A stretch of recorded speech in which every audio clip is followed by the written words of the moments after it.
Audio Brewers recently released a new immersive audio plugin called Phaser.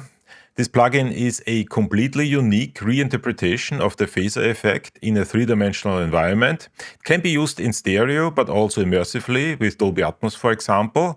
And it's really, really good. So let's have a look.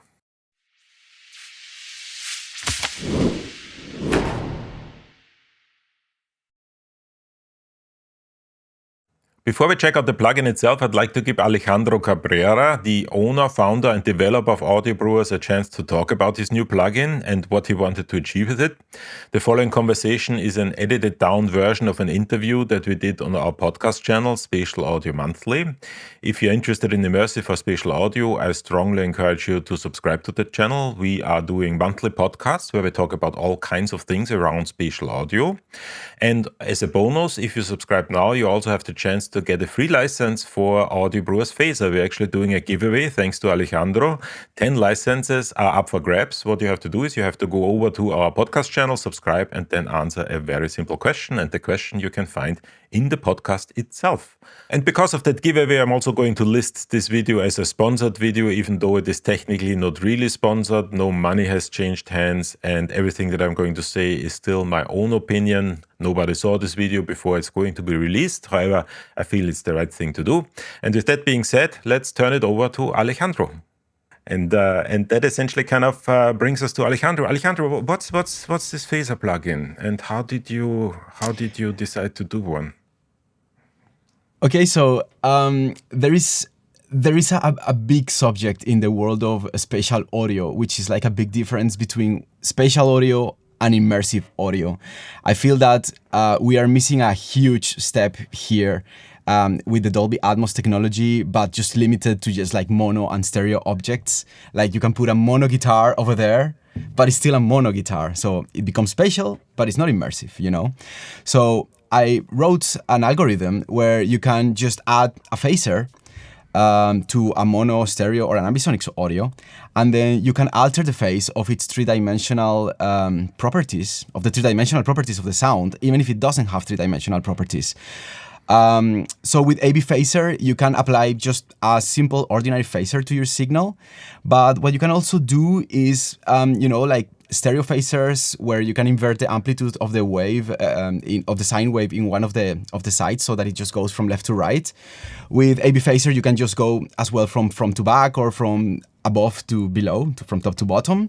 And like this, you can just create three-dimensional type of phase sweeps in your mono, stereo, or Ambisonics files. It's just like an implementation of immersive audio for spatial audio, like two different concepts just becoming one. For example, with this phaser, what I did was just, connect my monophonic electric guitar into my sound card, and then you apply this three-dimensional phaser, and you just send it to your bed or to a three-dimensional objects. There are some DAWs that allow you to have three-dimensional objects. And all of a sudden, your monophonic guitar starts phasing all around your head. And that thing is unique because it really makes your spatial audio immersive. You really feel in the music. And that's what I love about it. That was Alejandro, and I think what he's doing with Audio Brewers is really unique and worthwhile a look. So if you have not already done so, please check out the website and the plugins. I think they're really great and I can only recommend them. And as I said earlier in this video, at the time I'm releasing this video, we're also running a giveaway on our podcast channel. Details are in the description below. And with that being said, let's hop over into a project. And I'm going to use Studio One to demonstrate Audio Brewers Phaser. Why Studio One? Well, why not? We can actually work with Ambisonics in Studio One, and I'd like to take the opportunity to do one more Ambisonics project with Studio One. So what I have here is a very simple loop, and let me just play that.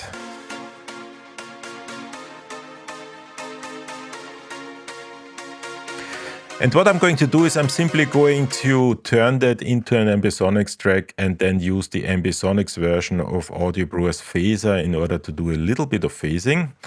Now, Audio Brewers Phaser is also capable of working in stereo or mono directly, so you don't have to go into the Ambisonics domain, but I nevertheless decided to demonstrate it here. If you want to know how to work with the Audio Brewers Phaser plugin in stereo only, I highly recommend checking out Alejandro's videos on his YouTube channel. I'm going to leave a link in the description below.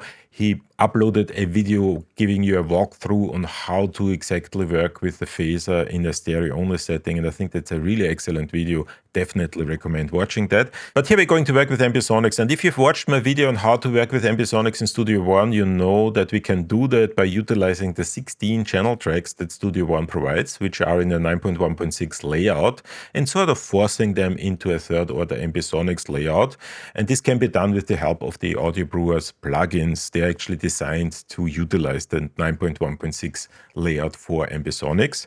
So the first thing that we need to do here is we need to add a bus channel, and this bus channel is going to become our Ambisonics channel. So we need to turn it over into a 16 channel bus, and that means we need to switch it over to 9.1.6. And then we need to add an encoder that encodes the signal that comes into that channel, that bus channel, and turns that into third-order Ambisonics. And this is done with the help of the Audio Brewers encoder. Now, if you've watched my video, you know that we actually need to make sure that we're using the VST3 version of those plugins, because all the other plugin versions currently don't work, even with the latest change that Studio One makes. And Studio One is now capable of understanding audio units, multi-channel audio units. However, for the Audio Brewers plugins, this is still not really working. You need to use the VST3 version. So that's it. So we're going to use the VST3 version of the Audio Brewers encoder that is now encoding the signal into third-order Ambisonics. This encoder sits on a 9.1.6 track. So what we're going to do is we're going to switch it over to 9.1.6, and that now encodes the 9.1.6 into third-order Ambisonics. And then on the other end, what we need to do is we need to decode that again. It really depends on what you want to do with it. If you, for example, stay within the Ambisonics domain, you just can leave it that way and export everything as 16 channels, and then you will have an Ambisonics file. However, for us, for this demonstration, we need to decode that back into stereo. So what we're going to do is we're going to add a decoder, and the easiest way to do that in Studio One is by simply switching out the penner. So we're going to click on this little triangle here, and that opens up the options for the penner, and we're going to go into Other, and in Other we're going to switch over to the Audio Brewers decoder, and that essentially decodes the signal back into stereo. Then the final thing that we need to do in order to be able to hear something, we need to route the loop that we have. We need to route that into a bus. So let's route that into a bus. And if I now play the loop, I should get everything in exactly the same way I had before, with the main difference that is now converted into Ambisonics somewhere on the way in between. So let's just play that. And you can see the Ambisonic signal here. So if we now move that around,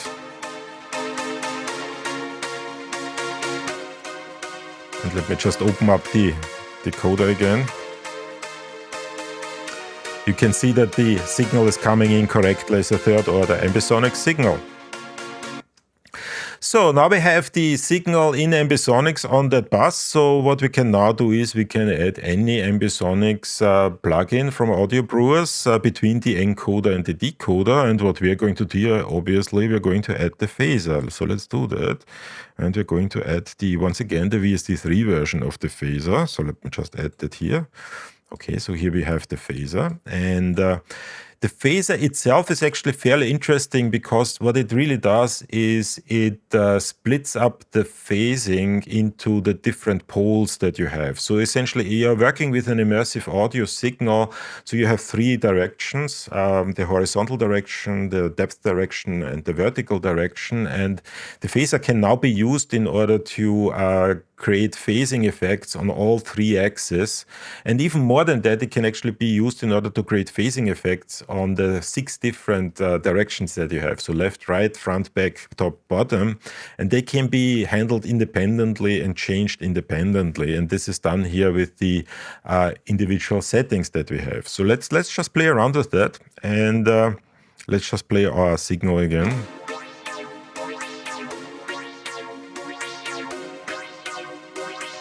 So we essentially have the bit rate, so we can change for example, we can change the number of poles here, and let's just and maybe switch that over to milliseconds or hertz.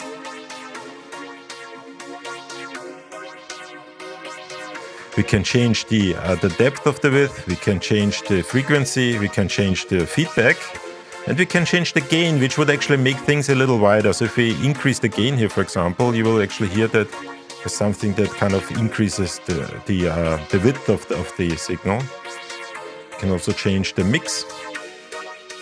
Now there's one additional interesting component or setting here, and that is the buoyancy. And this buoyancy, really what it does, it is generates more three-dimensionality, let's call it that way. So it essentially makes the signal object larger, if you like. So if we increase that, we actually get a more spacious feeling. And obviously we can also change the overall mix.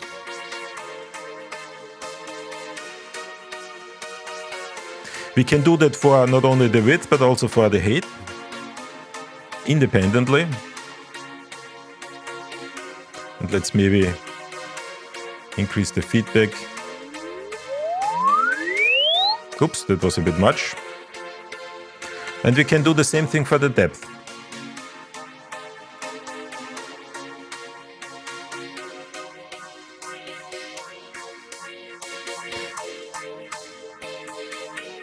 Now, there are a couple of additional interesting features that this plugin has, and these are found here in the spatial control. So, for example, we can mute certain axes. So we can, for example, mute the depth direction and the height direction, and then we essentially have a purely horizontal kind of effect.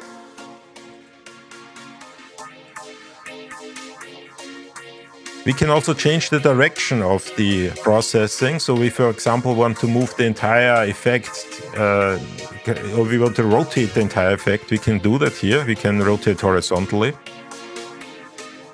And we can rotate vertically. Let's set that back maybe. There are a couple of additional things that are interesting. We can, if we want, for example, change for the width, having not one phaser for the width, we can actually kind of separate the left and right side by clicking on this button here. That now gives us two separate sets of parameters that we can select for the left and the right side.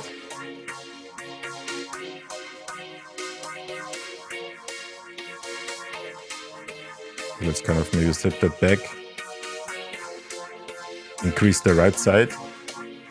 Maybe change the feedback on one hand. We can also reverse the effect. So we can reverse that for the left side or the right side. And we can do the same thing for the other two directions as well. Now there's one additional thing I wanted to show, and that is we can also modulate. So let's click on the modulator button here. That opens up the modulator section. And that now gives us 4 modulators, and these can be used in order to modulate certain parts of the phaser. So let's maybe switch that back to kind of linking left and right. And what we can do, for example, is we can use the first modulator to modulate the width.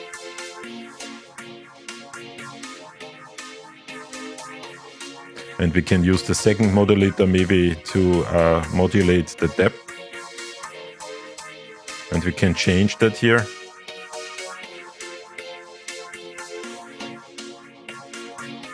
The speed. Oh, that's a bit fast. So there are all kinds of options that you have that allow you to essentially play around with the signal and be very creative in using a phaser. And this is really unique. I don't think there's any other plugin out there currently that does that. And once again, if you put that plugin on a stereo track, you can still do the very same things. It will still convert everything into Ambisonics internally, and then essentially do the processing in Ambisonics and then convert it back into stereo. Now there's one final thing that I wanted to show, and that is actually really interesting, and that is this little kind of almost hidden button here that currently says full, and this allows us to change the quality of the processing. So we can switch that between full, ultra and light. Now what's the difference? Now in light mode, the processing is done in first order Ambisonics. In full mode, it actually shows 7-order Ambisonics, but I think it is 3rd-order Ambisonics, so it is essentially done in the resolution that you're using.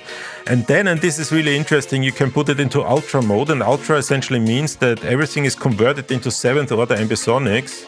And Audio Brewers actually implemented an upscaling algorithm that upscales the Ambisonics, the 3rd-order Ambisonics, into 7th-order Ambisonics, and then does the processing in 7th order, and then essentially converts it back into 3rd-order Ambisonics, and that is fairly unique. So to some extent, if you're not familiar with kind of how these orders work, you can think of this as sort of like a sample rate. So if you're oversampling, for example, it's essentially the same thing. You're spatially oversampling the signal by going into 7th order and then essentially coming back, and that is fairly unique. So as you can see, this is a really unique plugin with a lot of possibilities. It has a little bit of a learning curve, so you need to understand what the individual parameters actually do, especially when you go into 3 dimensions. But I think the potential of that plugin is really outstanding. And if you want to know a little bit more on how to use that in a regular stereo setting, I once again invite you to go over to Audio Brewers channel and watch their videos.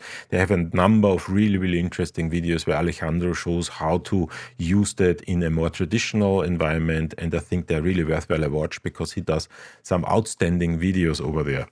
And that's really everything I wanted to say today. Thanks again for watching my videos. If you have any questions or comments, please use the comment section below or join our Discord community. Embed link is in the description below. Once again, don't forget to subscribe to our podcast channel, Spatial Audio Monthly. And if you're watching this video at the time it is being released, also don't forget we have a giveaway over on our podcast channel. And with that being said, see you at the next video.